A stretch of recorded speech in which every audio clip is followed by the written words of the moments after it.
ব্যক্তিগত এটা বাচ্চার অধিকার কে পাবে এটা তো অ্যাকচুয়ালি ফ্যামিলি ল এর ব্যাপার। আমি সেই বিষয়টাতে যাচ্ছি না। কারণ ফ্যামিলি একজন কোর্ট ডিসাইড করবে যে যদি আবেদন করা হয় যে কেয়ার অ্যারেঞ্জমেন্টটা কার উপর পড়বে। এটা কি বাচ্চার মা দেখবে না বাবা দেখবে বা ভরণ-পোষণের দায়িত্বটা কার থাকবে? হ্যাঁ, তো যে যখন বাচ্চার বয়স ৭, তারা সেপারেটেড, তাদের কোনো ইমিগ্রেশনের স্থায়ী সেটেলমেন্টের পেপার নাই।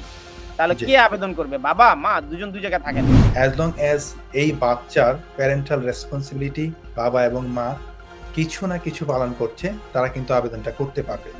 এবং আমরা এও দেখেছি অনেক ক্ষেত্রে আপনার আ আ স্বামী-স্ত্রী হয়তো একজন হয়তো ব্রিটিশ নাগরিক, তাদের ৭ বছর হওয়ারও দরকার নেই। Stonebridge Legal Solutions Limited, your trusted immigration partner.